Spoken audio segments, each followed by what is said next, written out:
Do Senhor Jesus Cristo. Abra sua Bíblia no livro de Ezequiel, capítulo de número 37. Ezequiel, capítulo de número 37. Como é bom adorar o Senhor, sentir a sua presença.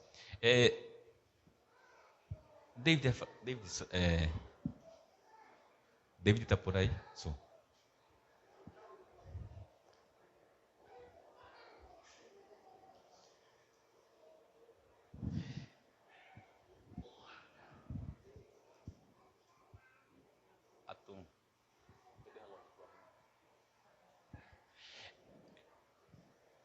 Como é bom, meus irmãos, estar na casa do Senhor. Hinos maravilhosos, sabe? O culto não só é espiritual, o culto ele também é terapêutico. É muito importante e necessário estarmos congregando. Ezequiel capítulo 37, versículo 1, quem achou, diga amém.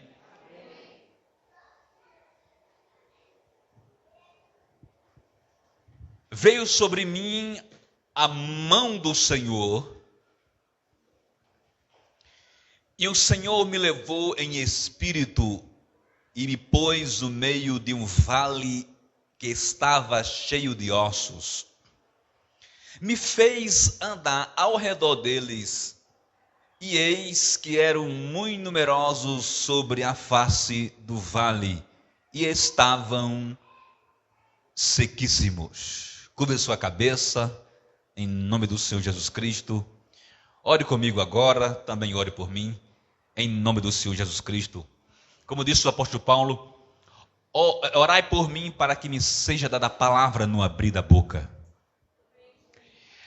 Pai querido, nós te louvamos porque sentimos a tua presença, ó Deus, através da adoração.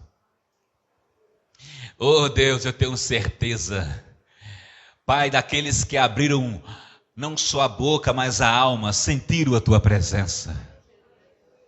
Nesses hinos e nesse último que invoca, ó Deus, o soprar do teu Espírito Santo em nós. Recebe, Senhor, a nossa gratidão. Eu te peço no nome de Jesus Cristo, ó Pai, agora a bênção para a tua palavra. Tudo que é contrário à tua palavra seja desfeito em nome de Jesus Cristo. Ó Pai amado, tudo que, ó Deus eterno Pai, dispersa seja agora banido. Ó Pai, agora nós queremos, ó Deus, nos alimentar da tua palavra. Eu te peço, Senhor, que o Espírito Santo me ajude, porque, ó Deus, o apóstolo Paulo disse que nós somos o que somos pela graça. O apóstolo Paulo disse que nós não temos capacidade nem de pensar, como que partisse de nós mesmos. A nossa capacidade vem de Deus. E eu te peço o auxílio, a direção e o poder do teu Espírito Santo, meu Deus amado Pai, para pregar e alimentar essas ovelhas que pertencem a ti, ó Pai amado, para louvor da tua glória, em nome de Jesus Cristo. É assim que nós oramos, diga amém. Irmãos, podem sentar, meus irmãos. Quando Deus opera, age e intervém. Meus irmãos, quanto nós carecemos da ação de Deus. Quanto nós somos carentes da ação poderosa do Senhor, da manifestação do seu poder. Eu tenho lido, meus irmãos, o livro do pastor Hernandes Dias Lopes, Pregação Expositiva, e o livro tem uma essência que não seja apenas uma pregação, mas que na pregação a manifestação do poder de Deus seja revelado em nós. Uma pregação no poder do Espírito Santo, na ação de Deus. Oh, quanto carecemos dessa ação poderosa de Deus. E o Senhor tem nos agraciado com isso. Nós temos sentido a sua presença. A igreja, lógico que em parte, aqueles que têm mais tempo aqui têm investido em oração. Nós temos um círculo de oração, nós temos orado. É uma porta para que tenha mais oração. E para que possamos sentir o poder de Deus, é preciso estarmos acobertados e investindo em oração. Aleluia. A quanto crescemos da manifestação do poder de Deus. Como disse o apóstolo Paulo, que a pregação dele não consistia apenas em palavras, mas no poder do Espírito Santo. E esse livro tem me jogado mais a buscar o Senhor, me dedicado mais à oração, para que eu pregue e o Senhor possa ser glorificado, e você possa ser impactado pela presença do Senhor e para a glória do seu santo nome. Irmãos, esse texto aqui foi escrito pelo profeta Ezequiel, cujo nome significa o Senhor fortalecerá. Ele estava preso na Babilônia entre os anos 597 a 592, no reinado de Nabucodonosor, nos dias do rei Joaquim, rei de Judá. E nos seus dias, irmãos, eram dias difíceis. Diz que a glória do Senhor tinha saído do templo. A presença de Deus em glória tinha saído do templo. Há uma grande importância de nós sentirmos, de nós sermos impactados pela presença de Deus em glória, de sentir Deus, de o coração arder, como no caminho de Emaús. Quantos lembram desse texto do caminho de Emaús? Eu cito demais. Então, o coração deles ardiam com a ação da presença de Deus. Mas aqui diz que no tempo de Ezequiel, meus irmãos, o profeta Ezequiel, a glória do Senhor tinha saído do templo. Israel estava morto política e espiritualmente. Politicamente porque eles estavam desterrados, estavam fora da capital do avamento, Jerusalém, a cidade onde Deus manifestava a sua glória no templo de Jerusalém. E eles foram arrastados para a Babilônia. Eles estavam em morte política, porque estavam fora da terra. E estavam mortos espiritualmente, porque estavam sem a presença da glória do Deus de Israel. Estavam na Babilônia, não sentiam mais a glória impactante de Deus que era manifesta em Jerusalém. Este capítulo, meus irmãos, nos mostra claramente o fato da morte em sentido duplo. Deus leva o profeta Ezequiel para o meio do vale dos ossos secos, ou não, sequíssimos. E esses ossos sequíssimos simbolizavam o estado espiritual de Israel. Diante, meus irmãos, desse texto, nós podemos afirmar a verdade central. Deus é suficientemente poderoso para mudar o cenário de morte dupla e gerar vida ao seu povo. Deus, esse é o tema dominante desse capítulo de 37. Nós podemos resumir esse capítulo 37 com esse tema. Depois de você mastigar, de você meditar, de você ler, de você ingerir todos os versículos, você chega a esse tema. Pela graça do Senhor, Deus é suficientemente poderoso para mudar um cenário de morte dupla e gerar vida ao seu povo. Nós temos, irmãos, portanto, algumas verdades hermenêuticas nesse texto. A primeira verdade hermenêutica é: Deus é o agente iniciador que antecede a mudança do cenário de morte dupla.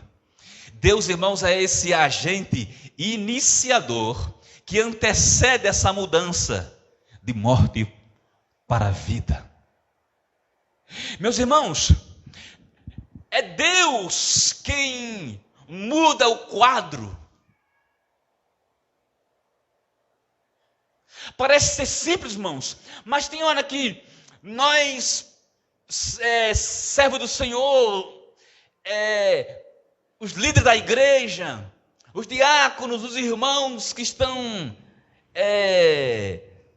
na hora, no ciclo de oração, parece que a gente pensa que é a gente que tem condição de mudar. Mas Deus é o agente iniciador que muda o cenário de morte. Na minha história, irmãos, já teve coisas que eu quis mudar a mim mesmo. Já teve momentos que eu quis mudar pessoas e quis que mudar a mim mesmo. Mas só Deus pode mudar. Só Deus tem o poder. Mas ainda bem que temos esse Deus, irmãos, que aqui nesse texto mostra que Ele é iniciador dessa mudança. Aleluia, ainda bem que nós temos Ele, né? Ele continua o mesmo. Aqui foi no tempo de Ezequiel, mas Ele continua sendo o mesmo. O seu poder não esvaece, o seu poder não diminui, o seu poder não perde a potência. Esse Deus não muda, Ele não enfraquece a sua bateria. Aliás, bateria Ele nem tem, a sua bateria não diminui a potência, Ele continua sendo o mesmo. E foi o próprio Deus quem iniciou essa mudança de cenário de morte para a vida. Se não, veja, meus irmãos, esta verdade é anotada pelos versículos que nós vamos ler aqui. Continue com a sua Bíblia aberta. O versículo 1 diz: veio sobre mim a mão do Senhor. O Senhor me levou em espírito, me pôs no meio de um vale de ossos, cheios de ossos. Me fez andar ao redor deles. Me disse: filho do homem, poderão viver esses ossos? Veja aqui que Deus é o agente iniciador que antecede essa mudança de cenário de morte para a vida. É Deus que toma a iniciativa. Aleluia. Ezequiel, meus irmãos, ele reconhece que somente Deus é o agente iniciador que antecede a mudança do cenário desta morte dupla. Versículo 3, que aqui diz, meus irmãos: então me disse, Deus disse para Ezequiel: filho do homem, poderão viver esses ossos? E Ezequiel disse: Senhor Yahvé, tu sabes. Ezequiel está reconhecendo que só Deus pode iniciar aquela mudança radical que Israel precisava. A mudança do cenário duplo, morte política, morte espiritual, só Deus poderia iniciar. E Deus inicia. Olha para o seu irmão e fala assim: que Deus tome a iniciativa da mudança que sua vida precisa. Diga para ele: que Deus inicie a mudança que a sua vida precisa. Que Deus inicie a mudança que sua casa precisa. Que Deus inicie a mudança que a nossa igreja precisa.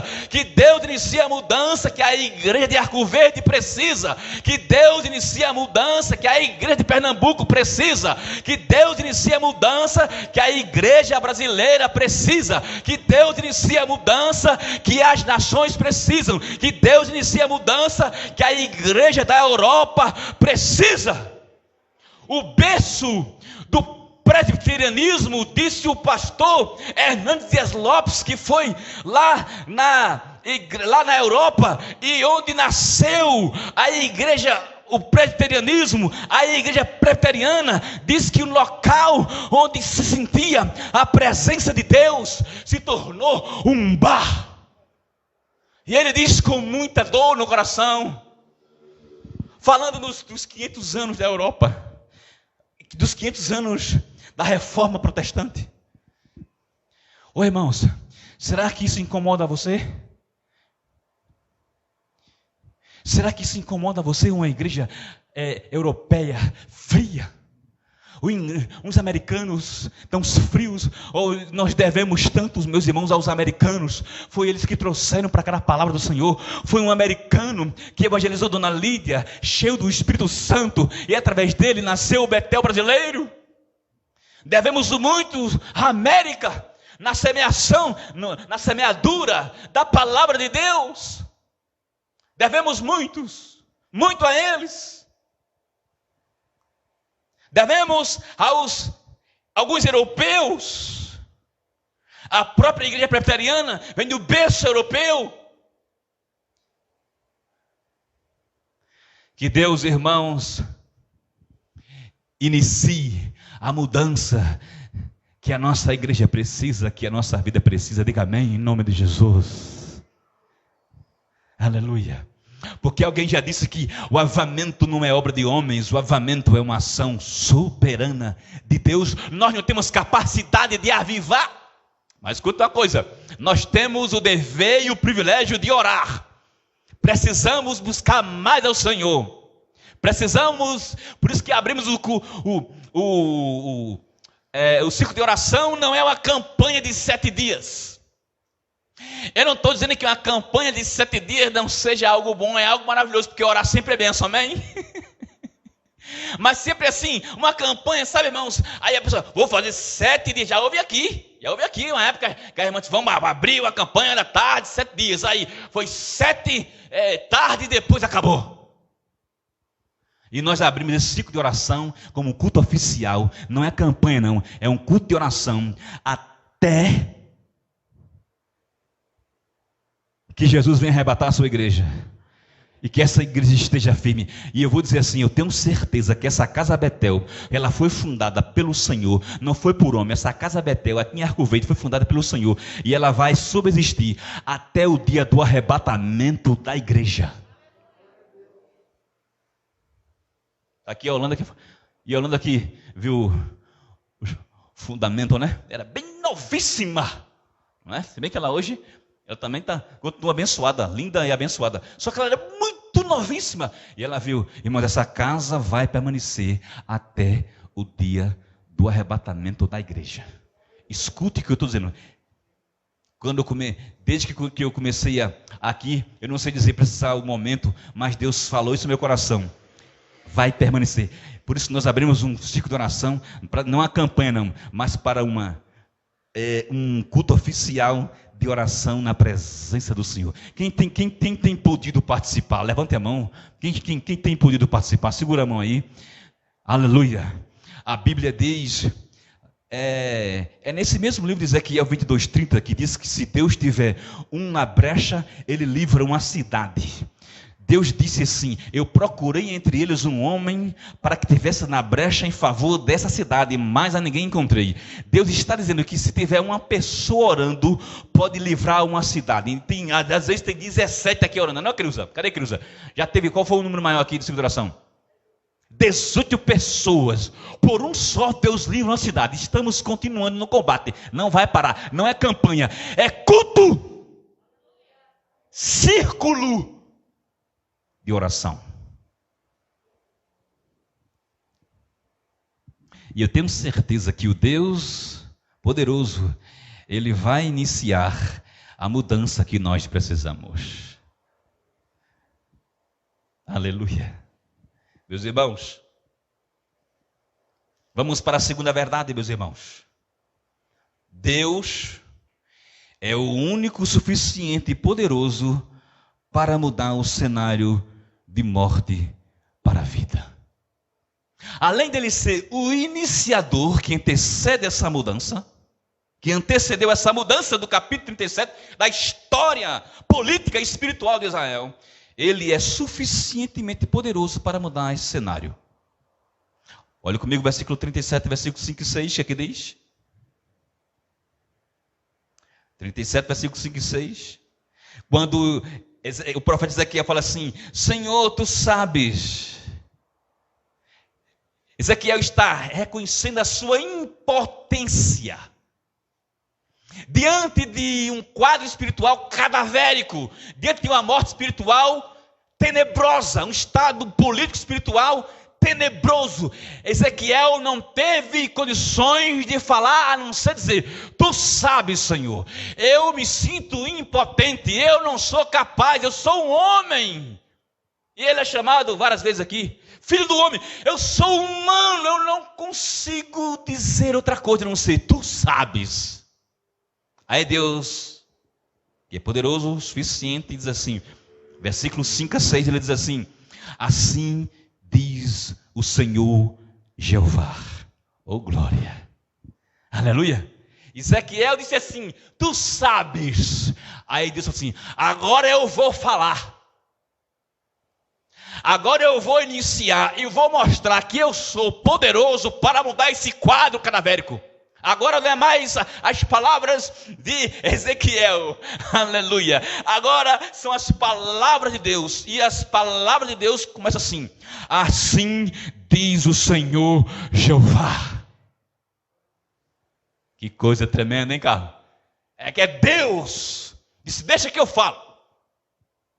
Já percebi que você reconheceu a sua impotência. Agora deixa comigo, que eu vou começar a falar. Assim diz o Senhor Jeová a estes ossos, ou seja, ao estado espiritual de Israel, o estado político e espiritual de Israel.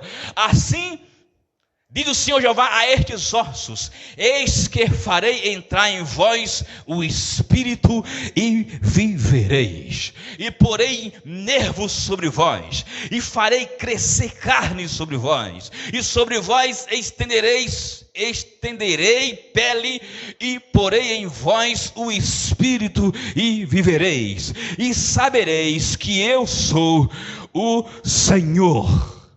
É Deus dizendo: eu sou suficientemente poderoso para mudar esse quadro. Ezequiel. Como é bom, meus irmãos, saber que não existe quadro difícil para Deus. Deus não conhece nenhum problema que lhe cause preocupação. Deus não sabe o que é fraqueza, o que é fracasso, o que é limite. Deus não conhece outro Deus além dele, o triuno, que Deus é divino, Jesus é divino, o Espírito Santo é divino. Ele não conhece outro, ele não conhece barreira, ele nunca vai colocar a mão na sua cabeça e falar assim: e agora, José para onde? Não, meus irmãos. Diga assim: esse Deus é meu Pai. Então fique mais perto dele, que você tem força. Deus se mostra suficientemente poderoso para mudar o cenário de morte em vida. Ezequiel 37:12, que é que diz, meus irmãos? Outra vez Deus: eis que eu abrirei as vossas sepulturas. Era morte espiritual. E vos farei sair das vossas sepulturas, ó povo meu, e vos trarei a terra de Israel. Deus está se declarando suficientemente poderoso para mudar o cenário de morte em vida. Ezequiel 34:14. E porei em vós o meu espírito e vivereis, e vos porei na vossa terra. Deus está dizendo, através dessa palavra, está refrescando nossa memória que Ele é suficientemente poderoso para mudar qualquer quadro, em qualquer caos. A Bíblia diz tudo, a aplicação pessoal comenta, meus irmãos, os versículos 26 e 27, que nos diz, versículo 26 e 27, que nos diz: e farei com eles um concerto de paz, e será um concerto perpétuo, e os estabelecerei, e os multiplicarei, e porei o meu santuário no meio deles para sempre. E o meu tabernáculo estará com eles, e eu serei o seu Deus, e eles serão o meu povo. A Bíblia, de aplicação pessoal, comenta esses versículos e diz assim: a promessa aqui vai além da restauração política e geográfica de Israel.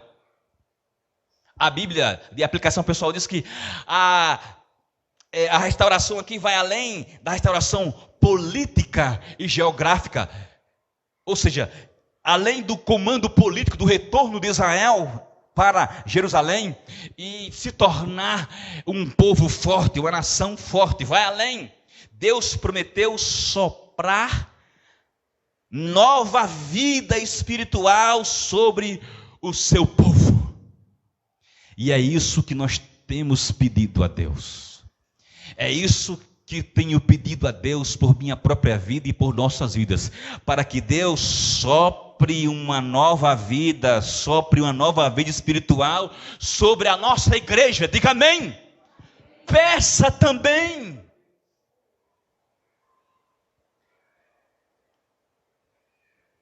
A arma mais poderosa para mudar a igreja é a oração. A leitura da palavra e a obediência ao Senhor. Você tem desejo de que Deus renove a nossa igreja e a sua própria vida? Tem, diga amém? Mais e mais, tem desejo de ver a igreja cheia da graça e de pessoas? Então, clame a Deus conosco. E nós veremos a glória do Senhor.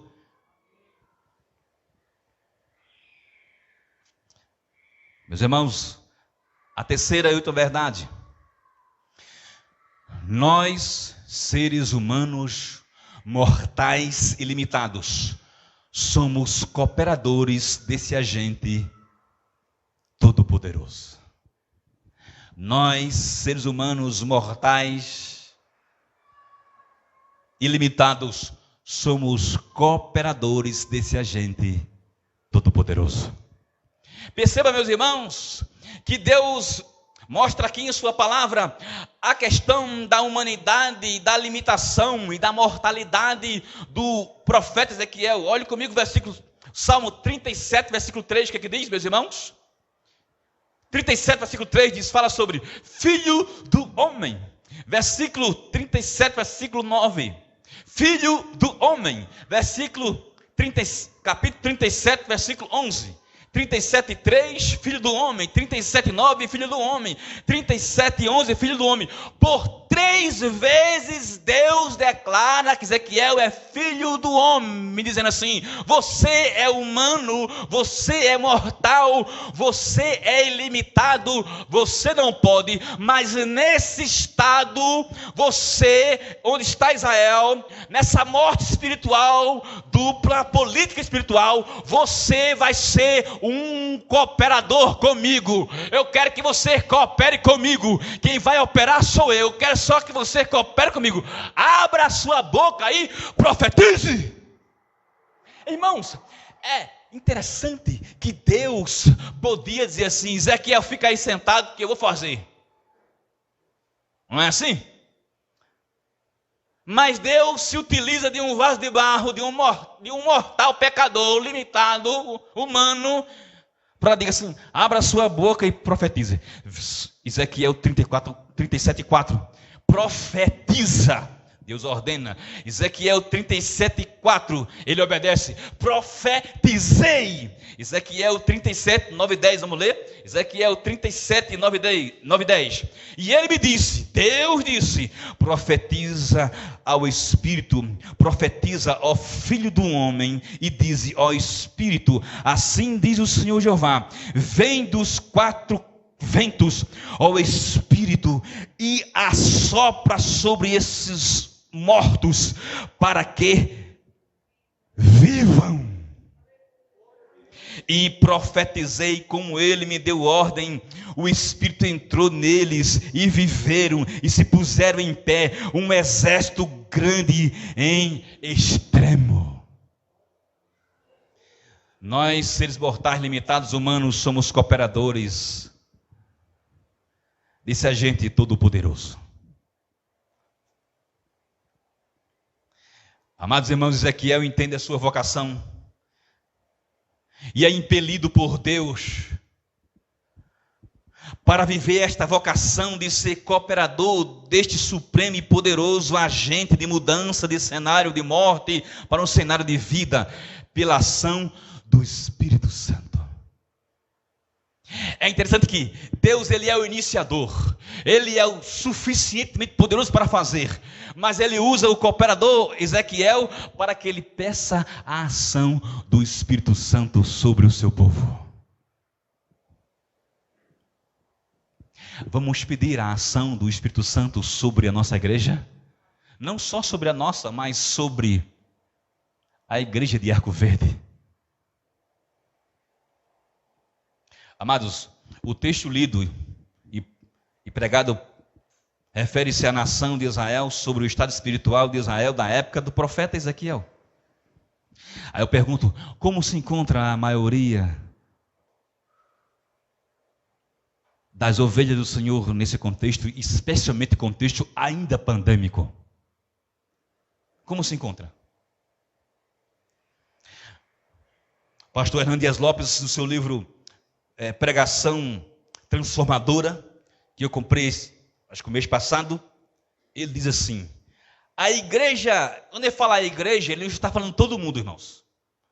Ele está falando a grande maioria, porque existe pessoas que estão cheias da graça, amém?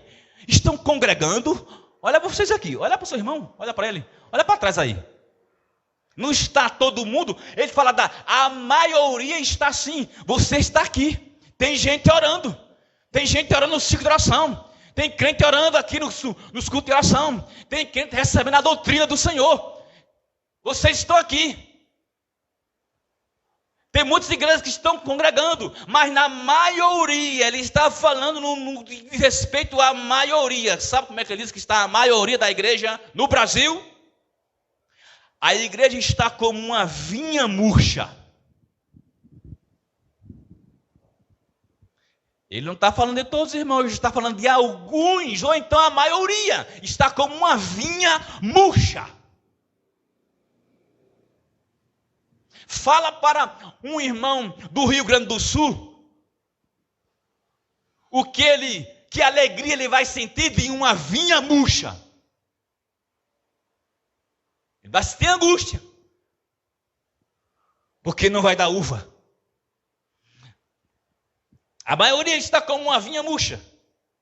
E ele continua dizendo: falta-lhe vigor e entusiasmo. Irmãos, quantos irmãos estão sem entusiasmos? Nem para adorar, nem para levantar a mão assim, ó. Só em ti confiarei, eu nada temerei. Sabe aquele entusiasmo de abrir a boca e adorar o Senhor? Tem muita gente que já perdeu esse entusiasmo. O entusiasmo de ler a palavra. O entusiasmo de estar congregando aqui na casa do Senhor. Há muita gente sem entusiasmo. Tem um escritor que diz assim: muitos já perderam o do evangelho, o entusiasmo, a empolgação, o primeiro amor, os olhos que brilham, a disponibilidade para servir, para adorar, para servir na casa do Senhor. Tem gente que não quer fazer mais nada. Perdeu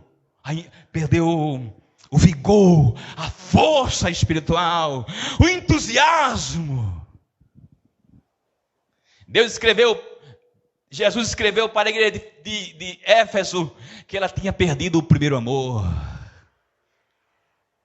Aquele amor que lhe faz correr para a casa de Deus, que faz dizer assim: hoje tem culto, eu vou estar lá.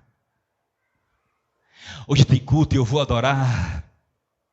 Amanheceu o dia, eu vou falar com Deus e vou ler a palavra do Senhor. Os meus olhos vão brilhar quando eu estiver lendo a palavra do Senhor.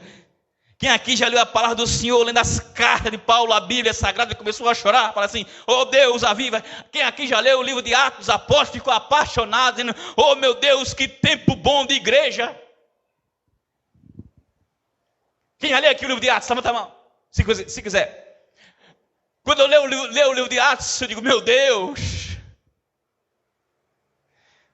aviva, Senhor, a tua vinha. Manda a chuva das águas do Espírito Santo para nos tornar verde. É muito ruim quando nós perdemos o primeiro amor, meus irmãos. E ele diz: em muitos redutos falta sã doutrina, em outros falta fervor, em muitas igrejas há doutrina, há ortodoxia, há profundidade bíblica, mas não existe poder do Espírito Santo. Deus abençoe o pastor Hernando Dias Lopes, que é conhecido no Brasil e fora do Brasil.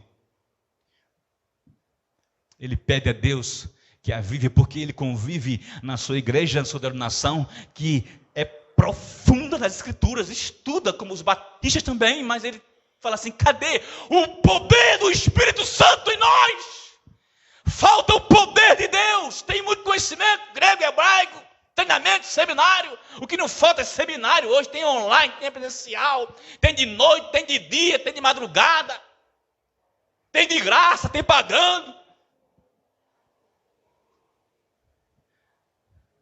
O que não falta é congresso, congresso e mais congresso. O Betel tem um seminário, o Betel tem um seminário no Japão, o Betel tem um arcabouço, tem tudo de doutrina, tem mestrado, tem até agora doutorado. Mas a pergunta que faz Hernando Dias Lopes é: cadê o poder do Espírito Santo entre nós? Na época de Dona Lídia, eu vi, meus irmãos. Aliás, essa parte aí eu não vi não, foi um pastor que me disse. Mas eu vi Dona Lídia várias vezes, eu convido ela aí para a glória. Uma vez ela chegou na capela e falou assim: